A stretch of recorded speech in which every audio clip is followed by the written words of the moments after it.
জামাতের নাম চেঞ্জ করা হয়েছে। জামাতের নাম চেঞ্জ করা হয় নাই, শব্দটা পাস করা হয়েছে, বাংলাদেশটাকে প্রাধান্য দেওয়া হয়েছে। আমরা যেটা অনেক আগে বলছি বাংলাদেশ আগে, ভাইরা এই নির্বাচনের সময় বলছে সবার আগে বাংলাদেশ, তা আমরা বাংলাদেশটাকে আগে নিয়ে এসে জামাত ইসলামীটাকে পরে নিয়ে আসছি। এটা গেল ওখানে। শরিয়া আইন নিয়ে ভাই কথা বলেছেন। দেখেন, আমরা কল্যাণ রাষ্ট্রের কথা বলছি। শরিয়া আইনের আলটিমেট ফলাফল হচ্ছে মানবতার কল্যাণ, দেশ, জাতি, জনগণের কল্যাণ। কাজে এখানেও কোনো কন্ট্রাডিক্টরি নেই।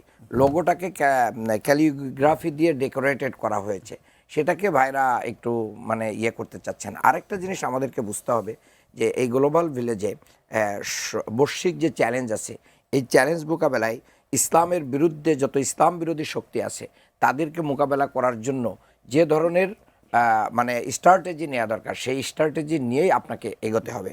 আপনি যদি আমার কাছ থেকে এটা জানতে চান তাহলে আমি এটা ক্লিয়ারলি বলবো, আল্লাহ তাআলা নিজেও কোনো বিধানকে একবারেই দিয়ে দেন না। যেটা মদকে আল্লাহ তাআলা 3-4টা স্টেপে যে হারাম করেছেন, একবারেই বলেন না যে তুমি মদ খেও না।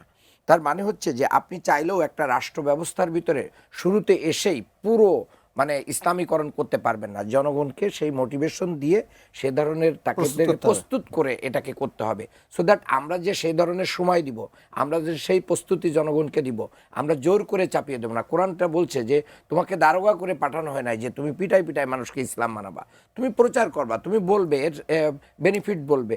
এই বেনিফিট গ্রহণ করে যদি সমস্ত জনগণ বলে যে ঠিক আছে আমরা সুদ মানি না, আমরা মদ মানি না, তো এগুলো তো থাকবে না তখন। এটাই তো ওয়েলফেয়ার স্টেটের একটা স্ট্র্যাটেজি। আমি মনে করি জামাত রাইট ট্র্যাকে বৈশ্বিক রাজনীতির সাথে তাল মিলিয়ে এই জায়গাটা এগিয়ে নেয়। জামাত যেটা 100 বছর বা 50 বছর আগে বুঝছে, অন্যদের এটা বুঝতে আরেকটু অনেক লেট হয়ে যাচ্ছে।